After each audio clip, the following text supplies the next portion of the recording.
Good afternoon, students. Today I will continue the topic P-degree analysis. P-degree analysis. Okay, previous class में हमने already इसको define किया था कि it is a process of record of inheritance of a particular genetic character for 2 or more generation in the form of a diagram or a family tree. We also go through the way or why we perform pedigree analysis. Today we will know the importance of pedigree analysis. Pedigree analysis importance.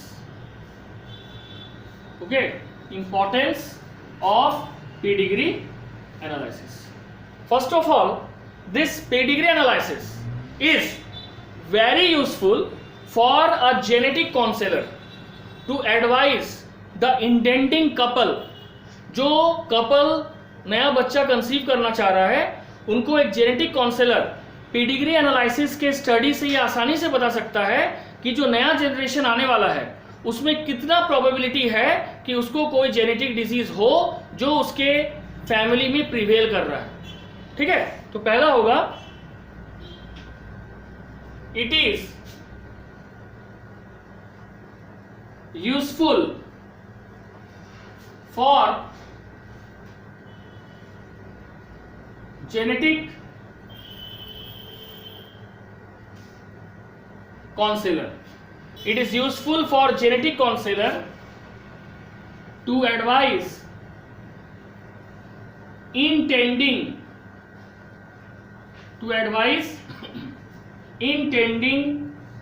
couple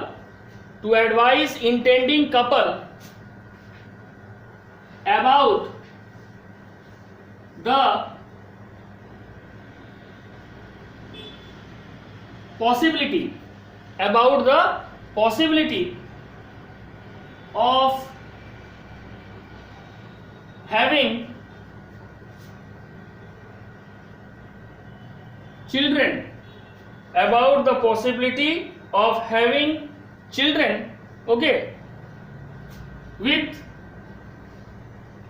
genetic disorder or defects. कौन सा genetic disorder? We have already study them. Haemophilia, like haemophilia. Okay, second is colour blindness.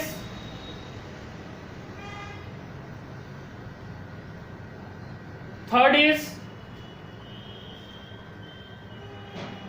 Phenyl ketonuria.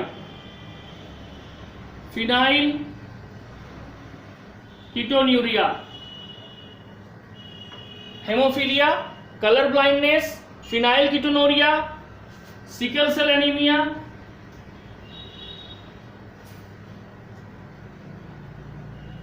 Thalassaemia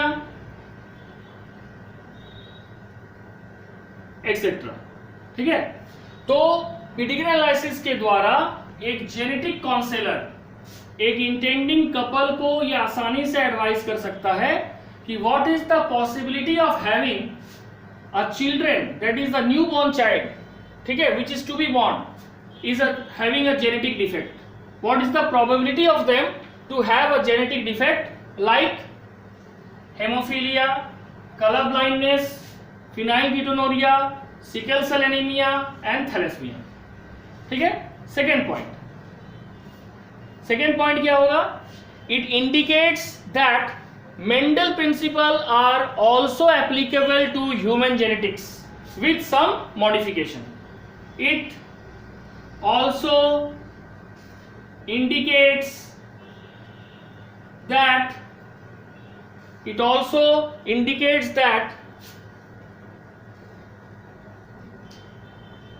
Mendelian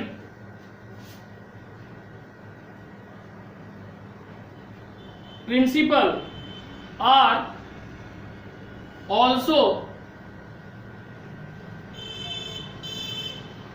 applicable to it also indicates that Mendelian principle are also applicable to human genetics,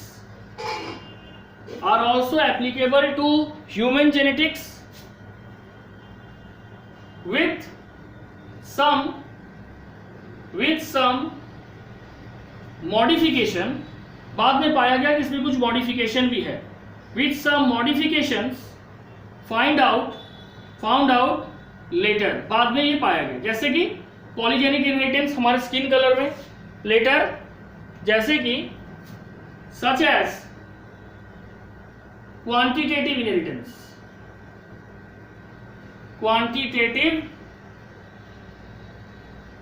inheritance. दूसरा case है linkage, वो Mendelian factor को नहीं मान रहा है ना. Sex link character,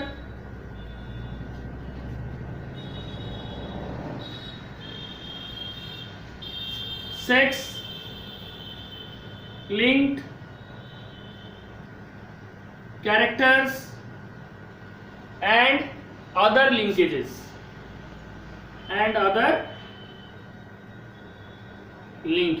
ये दूसरा हो गया कि ये जो तुम्हारा मेंडेलियन प्रिंसिपल है ये ह्यूमन जेनेटिक्स में भी एप्लीकेबल है. ठीक है, Mendelian principle also applicable to human genetics. ये कैसे पता चला? By the study of pedigree analysis. ठीक है, बाद में पता चला there is some modifications also. What are this cases? Quantitative inheritance, sex link character अभी पढ़े थे ना, हेमोफीलिया, ये सब, and other linkages. Now let's come to the third importance. It indicate the origin of trait in an ancestor.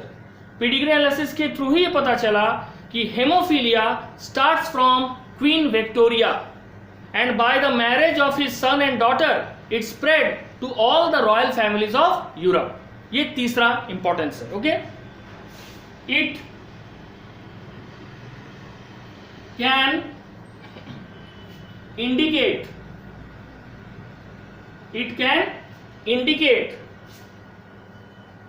the origin of trait. It can indicate the origin of trait in ancestor. It can indicate the origin of trait in ancestor.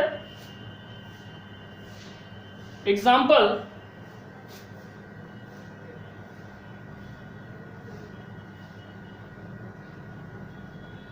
hemophilia. Okay, hemophilia appeared in queen Victoria. Haemophilia किसमें शुरू हुआ था? सबसे पहले appear हुआ था queen Victoria and spread. ठीक है, इन royal families of Europe and spread in royal families of Europe through marriages of his son and of her son and daughter. ये हो गया थर्ड फायदा. इसके द्वारा हम ये पता लगा सकते हैं कि जो कोई भी जेनेटिक डिजीज है या कोई भी डिजीज उसका ओरिजिन क्या है, कहां से ये शुरुआत हुआ. ठीक है, it can indicate origin of a trait. Trait means a particular character also. Okay, now fourth, it helps to know the possibility of recessive allele to create a disorder in a person. ठीक है, normally हम लोग क्या जानते हैं कि recessive allele are unable to express themselves, but when the recessive allele are in homozygous condition they has the maximum capacity to express itself. Okay, they has the maximum capacity to express itself and the possibility of the recessive allele to cause us disorder is sorted out by the help of pedigree analysis. Okay, अब देखो तो next क्या होगा. it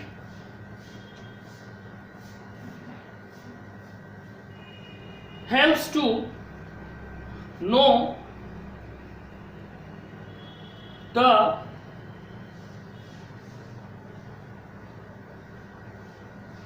it helps to know the possibility of a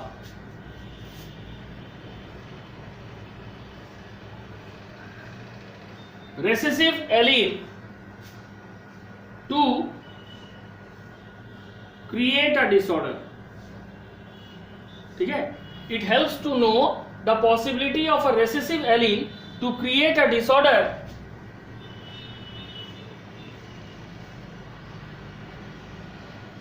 in the progeny. It helps to know the possibility of a recessive allele to create a disorder in the progeny. जैसे कि कल हम लोग पढ़ चुके हैं डंकेन मस्कुलर डिस्ट्रॉफी, स्मॉल में लिख देते हैं muscular dystrophy, muscular dystrophy. Okay, next is thalassaemia et cetera. तो ये भी बताता है pedigree analysis the possibility of a recessive allele to create a disorder in the progeny. ठीक है, तो ये 4 इंपॉर्टेंस पहले जान लो. फर्स्ट, ये जेनेटिक काउंसलर को ये मदद करता है कि वो इंटेंडिंग कपल को ये बता सके कि जो न्यू बेबी कैरी करना चाह रहा है, तो what is the possibility of her और his to have a genetic defect like hemophilia, color blindness or any other type of genetic defects. Second, pedigree analysis ये indicate करता है, ठीक है, that Mendelian principle are also applicable in human genetics. But later it is also found that there are certain modifications in human genetics or human transfer of character which does not obey the Mendelian pattern. That is like quantitative inheritance, sex link character and other linkage. तीसरा, ये पता लगाया जा सकता है आसानी से PD analysis के थ्रू कि कोई भी कैरेक्टर जो जनरेशन आफ्टर जनरेशन पास हो रहा है उसका ओरिजिन कहां से था, what is the point of origin. जैसे इसी के थ्रू ये पता लगा कि हेमोफीलिया, जिसको हम ब्लीडर्स डिजीज कहते हैं, जिसमें ब्लड क्लॉटिंग फैक्टर एब्सेंट होता है, वो डिजीज शुरू कहां से हुआ था, क्वीन विक्टोरिया से. और क्वीन विक्टोरिया से ये स्प्रेड हुआ, ठीक है, in the royal families of Europe through marriages. ये तीसरा पॉइंट. एंड फोर्थ पॉइंट क्या है, इसके द्वारा by pedigree analysis we also know the possibility of a recessive allele to create a disorder. That means this recessive allele are defective recessive allele and what is their probability to create a disorder in the progeny.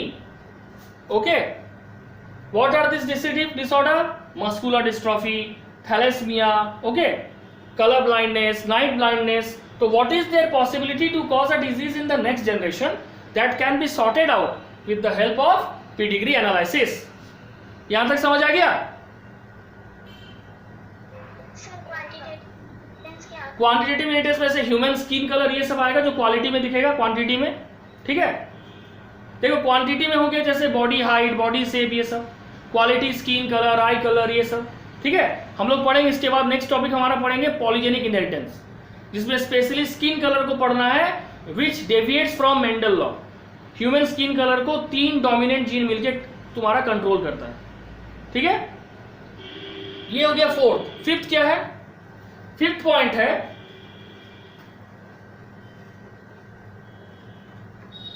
Fifth point क्या है, it can indicate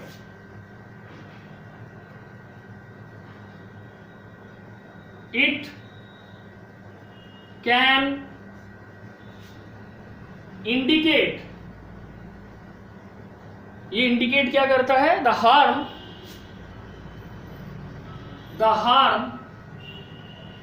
it can indicate the harm a marriage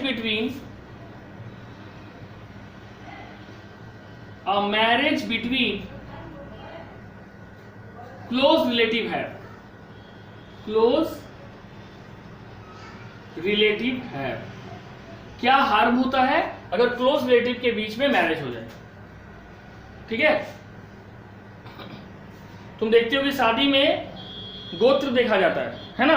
अगर same गोत्र हो जाए तो उसमें शादी नहीं किया जाता है.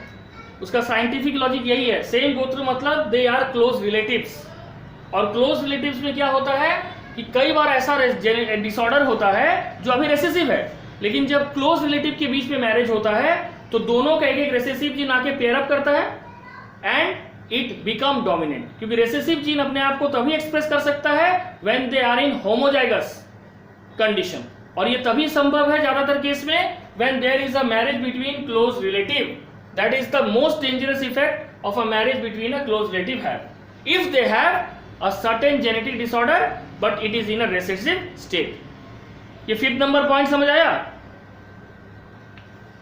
Yes, sir. अब देखो इसके बाद हम कुछ क्लू वर्ड्स बोलेंगे, इसको एकदम दिमाग में डाल लेना, क्योंकि इसी के आधार पर आपको पीडिग्री एनालिसिस सॉल्व करना पड़ेगा जो भी क्वेश्चन हम देंगे. ठीक है, तो देखो नेक्स्ट क्वेश्चन क्या होगा.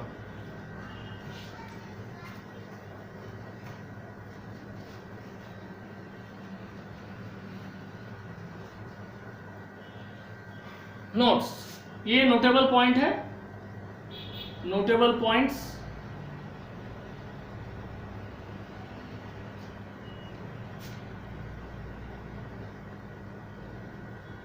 First, an autosomal dominant trait if present in the pedigree seldom skip a generation. अगर वो कोई भी जेनेटिक ट्रेट या डिसऑर्डर ऑटोसोमल डोमिनेंट कैरेक्टर का हो तो वो कभी भी किसी जनरेशन को स्किप नहीं करता है. फ्रॉम द फर्स्ट जनरेशन वो अपने इफेक्ट को शो करता है. ठीक है, तो लिखेंगे एन ऑटोसोमल, ठीक है, dominant trait if present in the an autosomal dominant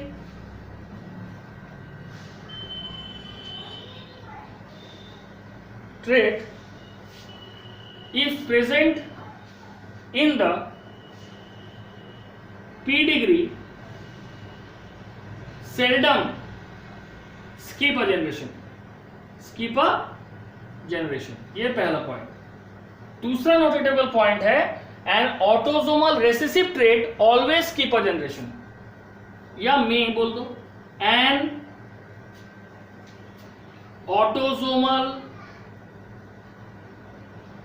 recessive trait में ओके स्किप आ जनरेशन, वो जनरेशन को स्किप करेगा. Third, sex link dominant. Okay, sex link dominant trait is more common in male. Sex link dominant trait is more common in female. Sex link जो dominant character होगा ये female में बहुत common होगा, mail में तो खैर होगा ही. ठीक है, एंड फोर्थ जो हम लोग पढ़ चुके हैं है ना, कलर ब्लाइंडनेस, ये सब sex linked recessive trait is more common in male, क्योंकि फीमेल में दो एक्स क्रोमोसोम है. अगर वो एक्स क्रोमोसोम एक एक्स क्रोमोसोम में रहेगा तो दूसरा एक्स क्रोमोसोम उसको सप्रेस कर देगा, क्योंकि उसमें नॉर्मल डोमिनेंट जीन होता है.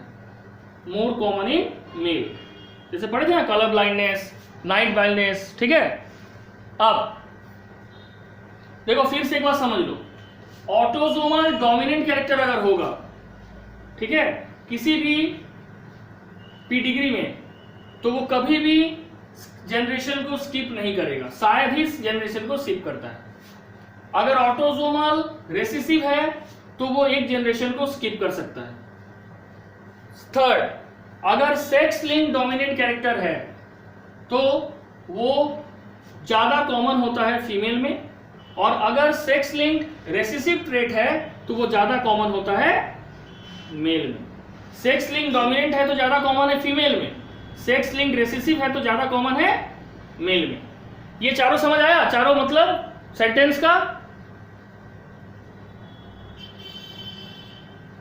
क्लियर? ठीक है, देखो आप क्वेश्चन बनाएंगे तो ये एकदम क्लियर हो जाएगा।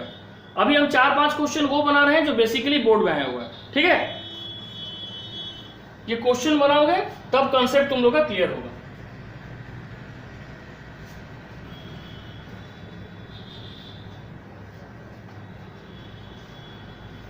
पहला क्वेश्चन हम ही सॉल्व करेंगे, खाली तुम ध्यान से देखो।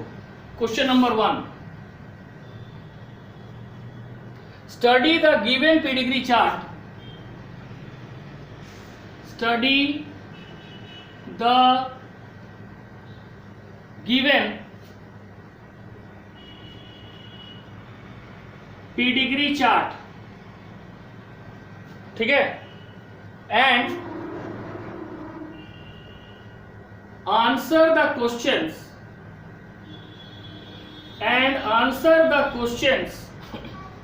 that follows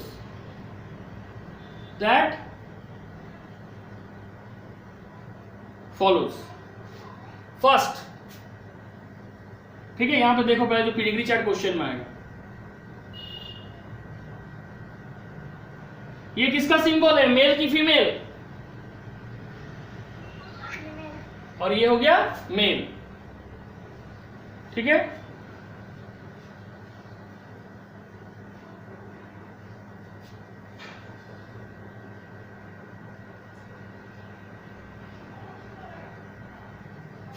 हो गया।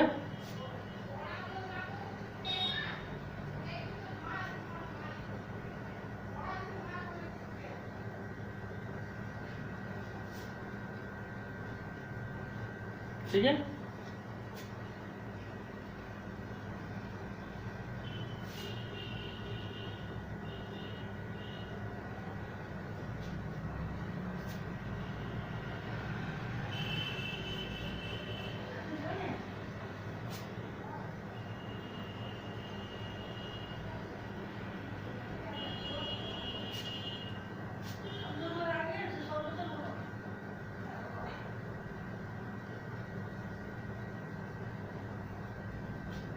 ठीक है,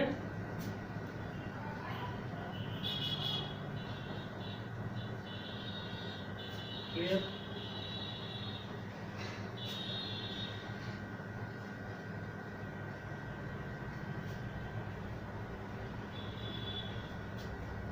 ये हो गया जनरेशन 1, ये हो गया जनरेशन 2, ये हो गया जनरेशन 3। ठीक है, अब इसमें क्वेश्चन देखो। First question, is the trait means character,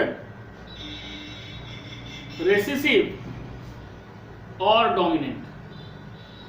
First question. Second, is the trait sex linked or autosomal? क्योंकि दो ही क्रोमोसोम इंसान में होता है, या तो ऑटोसोम या तो सेक्स क्रोमोसोम, दोनों में से कोई एक होना चाहिए। Third, give the genotype of the parents, give the genotype of the parents in generation 1 and second and third child in generation 3। ठीक है, तो बोला गया कि ये 3 क्वेश्चन है। फर्स्ट क्वेश्चन आप लोगों का ये है कि ये जो कैरेक्टर का यहाँ पे पेडिग्री चार्ट के थ्रू शो किया गया है, ये कैरेक्टर रेसेसिव है कि डोमिनेंट? दूसरा, ये सेक्स लिंक्ड है कि ऑटोसोमल? देखो, हमने अभी तुम्हें 4 पॉइंट लिखाया था और उस 4 पॉइंट में हमने क्या लिखा था? पहला पॉइंट कि एन ऑटोसोमल डोमिनेंट ट्रेट, कोई भी autosomal dominant trait first generation से ही रहता है, वो स्किप जल्दी नहीं करता है। तो फर्स्ट जनरेशन से कोई कैरेक्टर दिख रहा है? कोई इफेक्ट दिख रहा है, हाँ या ना? नो। तो ऑटोसोमल डोमिनेंट तो होने से रहा। ऑटोसोमल के बाद दूसरा क्या है? Autosomal recessive. ऑटोसोमल रेसेसिव हमेशा या ज्यादातर केस में एक जनरेशन को स्किप करता है। तो देखो फर्स्ट जनरेशन में कुछ नहीं दिखा, लेकिन सेकंड जनरेशन में दिख रहा है, यानी एक प्रोबेबिलिटी है कि ये ऑटोसोमल होगा और रेसेसिव होगा। अब तुमसे कोई क्वेश्चन पूछ सकता है कि सेक्स लिंक का भी दो केस है, sex link dominant, sex link recessive.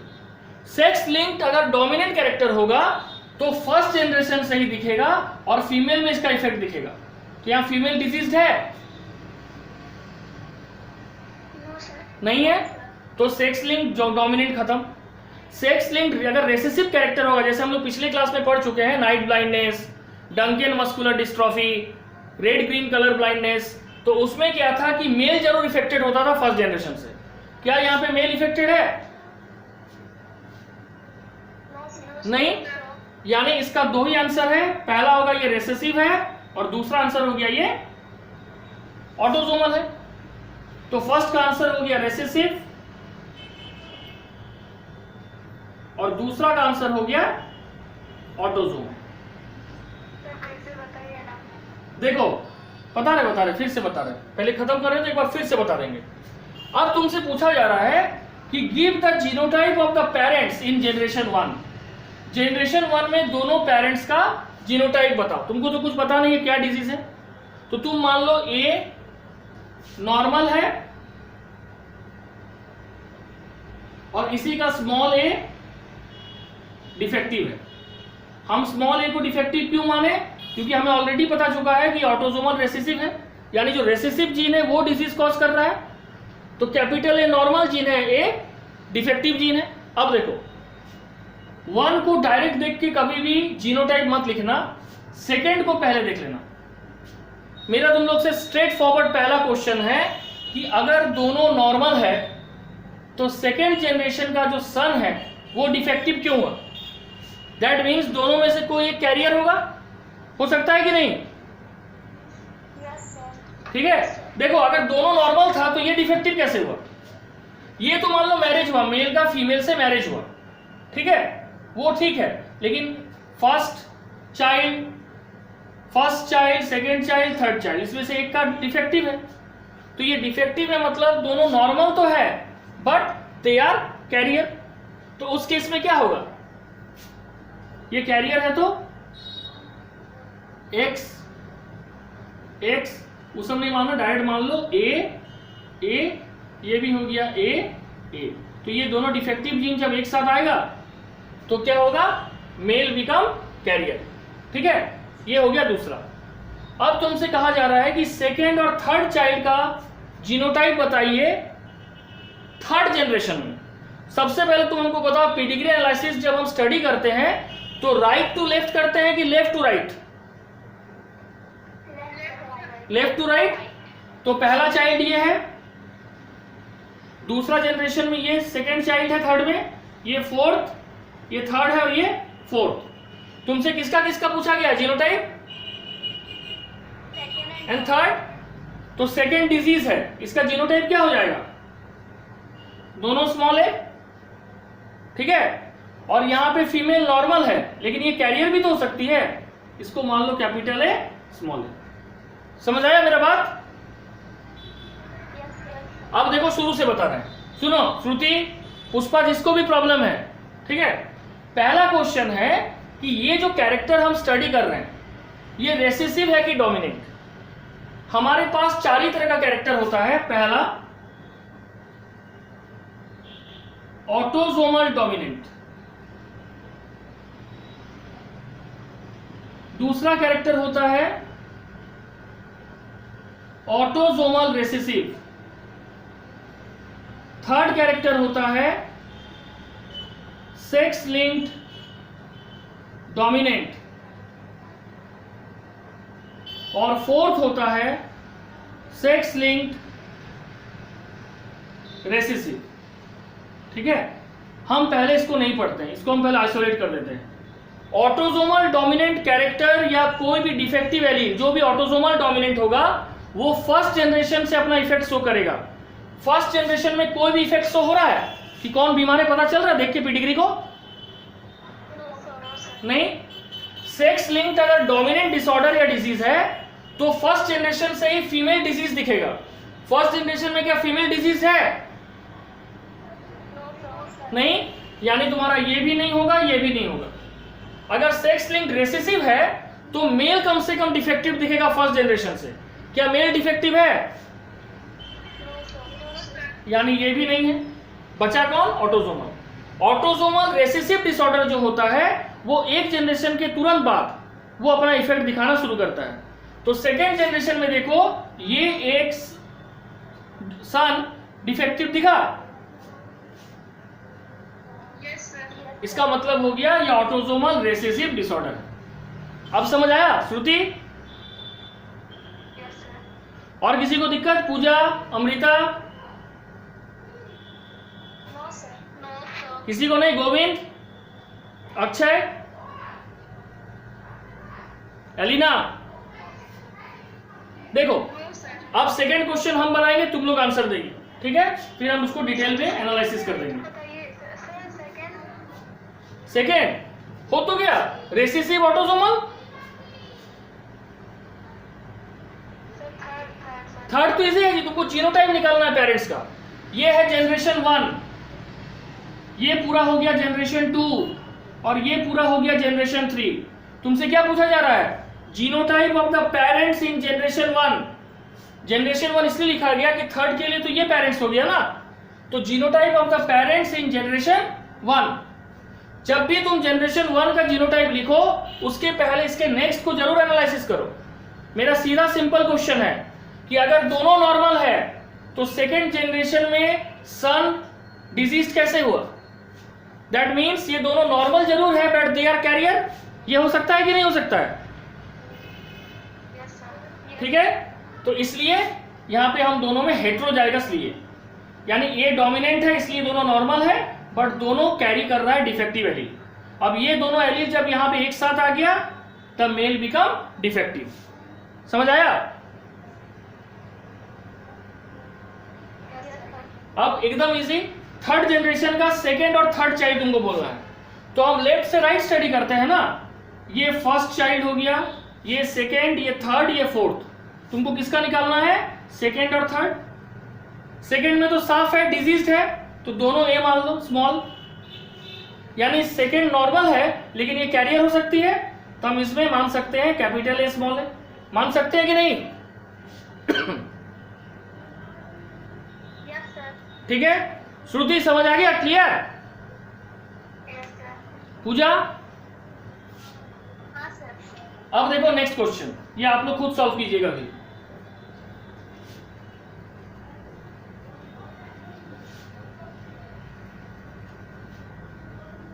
Question 2, study the pedigree chart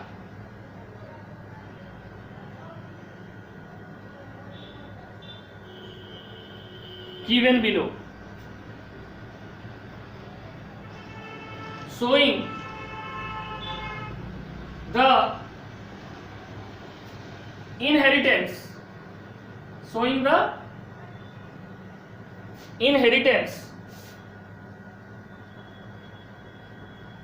pattern of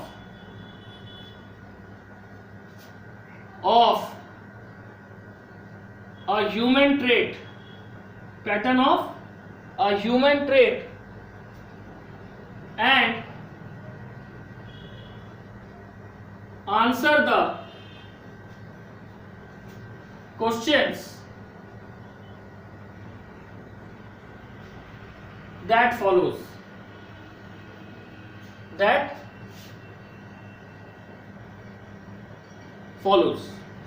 ठीक है, पहले इसका हम बना देते हैं।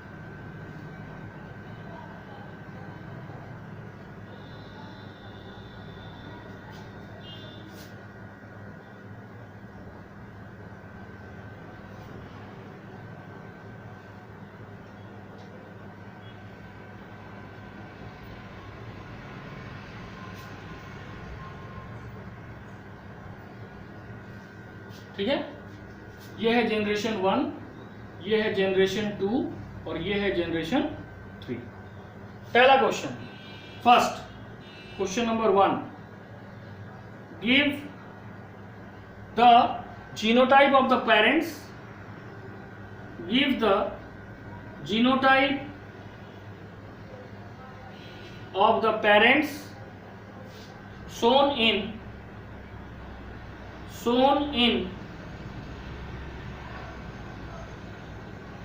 generation 1 and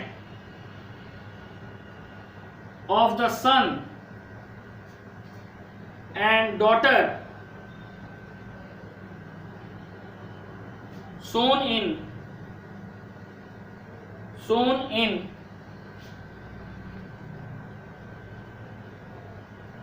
generation 3. Next,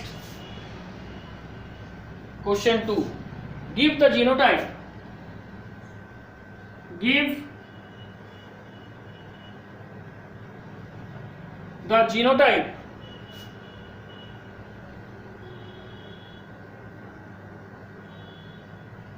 of the daughter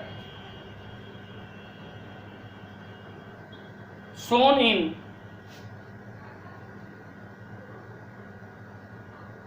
generation 3. Next,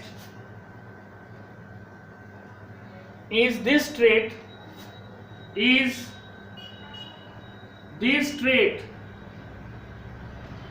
sex linked or autosomal? Justify your answer.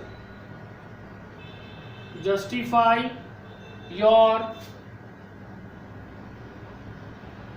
answer. ठीक है, सॉरी, चलो इसका आंसर को बताओ। पहला क्वेश्चन है कि सबसे पहले आप जीनोटाइप दीजिए पेरेंट्स का जो कि जनरेशन 1 में दिख रहा है, और दूसरा सन और डॉटर का जीनोटाइप बताइए जो जनरेशन 3 में दिख रहा है। ठीक है, दूसरा क्वेश्चन है जीनोटाइप डॉटर का बताइए जो कि जनरेशन 3 में दिख रहा है।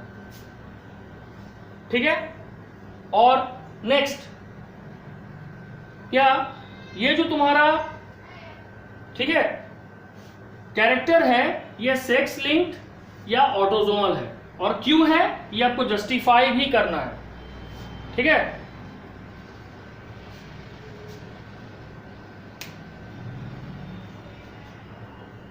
बोलो आंसर बनाओ, 2 मिनट दे रहे हैं टाइम, बनाओ फास्ट। सबको क्वेश्चन समझ आ गया? चलो बनाओ 2 मिनट, फिर हम तो बताएंगे ही, बट एक बार ट्राई तो करो, क्योंकि 3 मार्क्स लेने के लिए बहुत आसान क्वेश्चन है ये सब।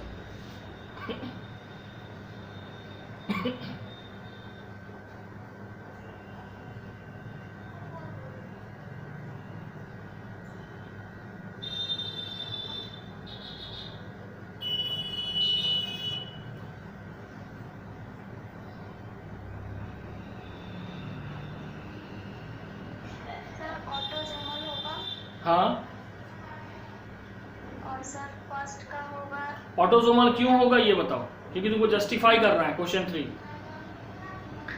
फर्स्ट जनरेशन से नहीं हो रहा है इसलिए। फर्स्ट जनरेशन से नहीं हो रहा है तो वो ऑटोसोमल डोमिनेंट नहीं होगा। Sex link recessive, sex link dominant भी तो है, वो क्यों नहीं होगा? तुम्हारा आंसर सही है लेकिन एक्सप्लेन करना पड़ेगा ना, तब ना इसमें तुमको 1 मार्क्स मिलेगा।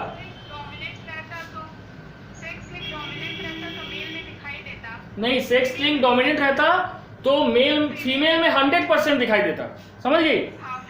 हाँ, मेल में दिखाई देता फर्स्ट जनरेशन से, जो नहीं दिखा।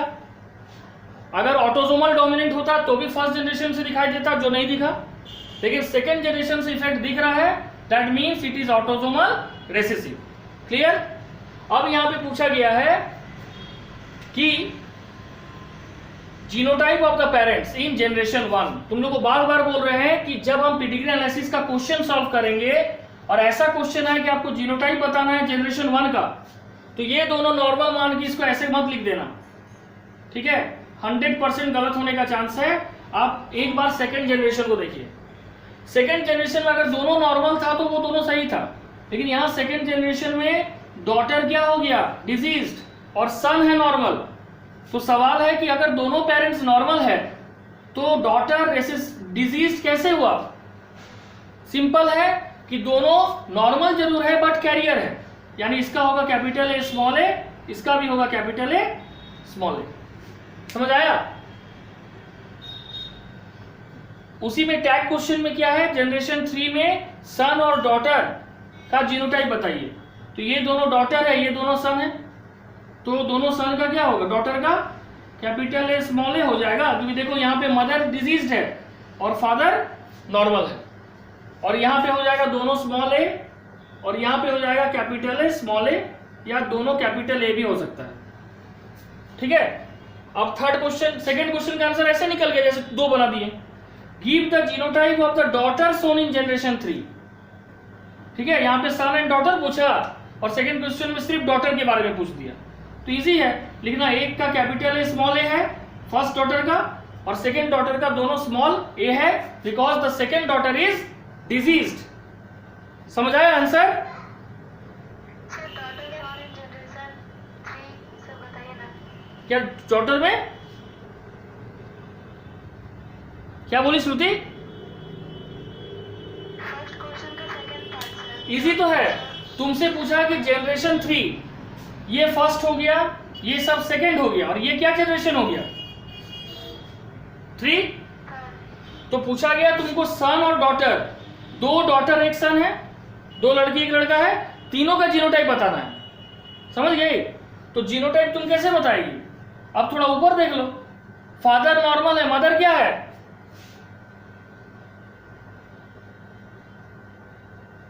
मदर क्या है, डिजीज की नॉर्मल, यहाँ पे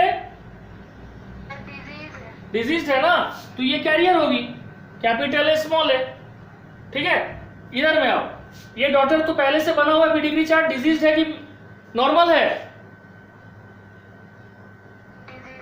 डिजीज है, तो ये ऐसे हो गया। ठीक है, अब ये जो है फादर, यहाँ पे ये जो लड़का है जिससे ये हो रहा है, बेटा जो है ये नॉर्मल दिख रहा है, तो या तो ये कैरियर होगा या तो ये प्योरली नॉर्मल होगा। समझ आया श्रुति? सर तो उसमें दोनों स्मॉल ए क्यों लिखे सर? एक तो कैपिटल है, एक स्मॉल ए लिख सकते हैं। किसमें? अच्छा तुम देखो, बात सुनो, तुम इसको तभी बोल सकती थी कि दो ये हेट्रोजाइगस है अगर तुमको इसका सेकंड जनरेशन पता रहता। इसके बाद क्या फोर्थ जनरेशन दिखाया गया है क्वेश्चन में? No sir. नहीं, तब तुम कैसे गारंटी ले लेगी कि यही है? ये नहीं हो सकता है, क्यों लेगी, क्यों नहीं लेगी हमको बताओ? सर फीमेल का तो दोनों स्मॉल डिजीज है ना जी। डिफेक्टिव जीन कौन है? बार बार बता रहे हैं कि कैपिटल ए जो है ये नॉर्मल है, और स्मॉल ए जो है ये रेसेसिव है। तुम यहाँ पे क्या बोली कि ये ऑटोसोमल रेसेसिव डिसऑर्डर है, और तुम हमको एक बात बताओ, रेसेसिव जीन अपने आप को कब एक्सप्रेस कर सकता है? क्या रेसेसिव जीन सिंगल स्टेट में एक्सप्रेस है? समझ गए? समझ गए? तो recessive gene always express itself if they are in homozygous pair condition, और यहाँ पे ये होमोजाइगस भी है, दोनों जीन सेम है और पेयर कंडीशन में। रेसेसिव जीन अकेले अपने आप को कभी भी एक्सप्रेस नहीं कर सकता है, सिंगल स्टेट में कभी भी एक्सप्रेस नहीं कर सकता है। क्लियर? सभी से सभी को क्लियर हुआ? Pushpa, Elina, Muskan, yes sir. Yes sir. Pooja, yes sir. ठीक है। अब देखो, अब एक क्वेश्चन दे रहे हैं थोड़ा सा हट के, तुम लोग को हम क्वेश्चन देंगे, तुम लोग को हम पेडिग्री बनाना पड़ेगा खुद। Okay?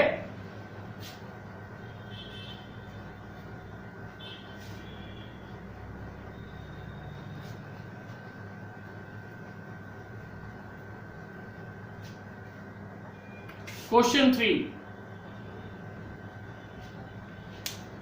A normal vision omen. A normal vision omen whose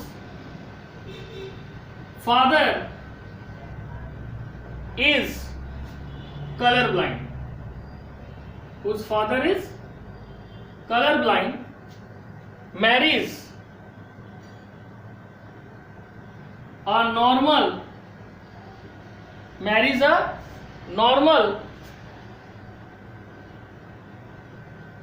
visioned man, what would be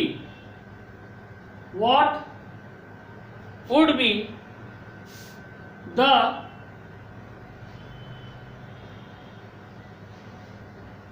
probability, what would be the probability of her sons and daughter to be colorblind? ठीक है, explain with the help of pedigree chart. चलो समझ लो कि women normal vision है, लेकिन उसका जो पापा था वो कलर ब्लाइंड था, और एक नॉर्मल विजन ओमेन का मैरिज हो रहा है एक नॉर्मल विजन मैन से। तो क्या प्रोबेबिलिटी है कि उस फीमेल का जो बेटा या बेटी होगा, ठीक है, ये कलर ब्लाइंड होगा, और इसको आपको एक्सप्लेन करना है with the help of pedigree chart. Pedigree chart के साथ बना के दिखाओ, 2 मिनट टाइम है, चलो फास्ट।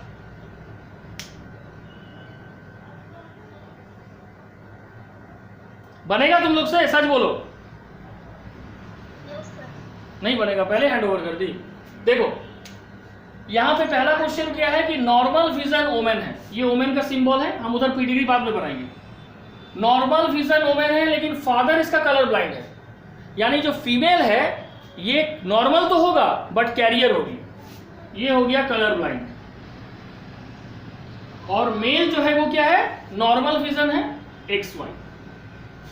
ठीक है, पहले इसका एक नॉर्मल पॉइंट स्क्वायर बना लो जल्दी से, X XC XY, ये 4 गैमेट बना, इसके साथ इसका मैरिज हुआ तो XX, इसके साथ इसका मैरिज हुआ तो फ्यूजन हुआ तो XY, इसके साथ इसका हुआ तो XXC, इसके साथ इसका हुआ तो XCY। यानी ये 4 केस आया, नॉर्मल फीमेल नहीं, नॉर्मल डॉटर, नॉर्मल सन, यहां पे क्या एक में है तो कैरियर फीमेल, और मेल में तुम लोग कल पढ़ा चुके हैं कि Y is devoid of any corresponding allele, Y के पास ऐसा कोई भी एलील नहीं है जो इस कलर ब्लाइंड जीन को सप्रेस कर सके। तो ये हो गया कलर ब्लाइंड सन, और ये हो गया डॉटर। अब इसको देख के पीडिग्री बना लो। सबसे पहले पेरेंट्स फीमेल, ठीक है, मैरिड अ मेल, क्या है genotype X to the power small c XY, ये हो गया फर्स्ट जनरेशन। अब हम लोग को सेकेंड जनरेशन देखना, प्रोबेबिलिटी 4 है, ठीक है, डॉटर सन, फिर हो गया डॉटर सन, ये नॉर्मल है तो X सन भी नॉर्मल है XY, डॉटर कैरियर है X to the power C, और सन कलर ब्लाइंड है, मतलब पूरी तरह से डार्क शेड हो जाएगा। इसका हो गया X to the power C Y। ठीक है, तो यहाँ पे क्या लिखेंगे, what would be the probability of our son and daughter to be colour blind. ठीक है, अगर सन का केस देखेंगे 50% चांस है कलर ब्लाइंड होने का, लेकिन अगर हम डॉटर के केस में देखेंगे they may be carrier but no probability of them to be क्या, no probability of them to be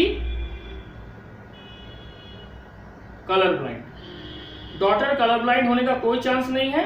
क्या चांस है कि डॉटर जो है वो कैरियर हो सकती है, but no probability of them to be colour blind. लेकिन सन के केस में 50% चांस है कि सन कलर ब्लाइंड होगा। समझ आया मेरा पूरा आंसर? Yes sir. ठीक है, क्लियर है ना सभी को? कलर ब्लाइंड ये पीडिग्री एनालिसिस। Yes sir. ठीक है, तो आज इतना ही। हम 2-3 क्वेश्चन अभी फोटो स्नैप करके भेज देते हैं, तुम लोग इसको बनाइए घर में, कल करेंगे सब लोग। और कल का हमारा टॉपिक होगा, बस अब 2 क्लास और लगेगा, क्रोमोसोमल एब्रेशन, और उसके बाद हम लोग पढ़ेंगे एनसीईआरटी का जो लास्ट टॉपिक बचा हुआ है वो है ह्यूमन जेनेटिक डिसऑर्डर, जिसमें हम लोग डाउन सिंड्रोम, एडवर्ड सिंड्रोम ये सब पढ़ेंगे। ठीक है, that's all for today, thank you. बोलो।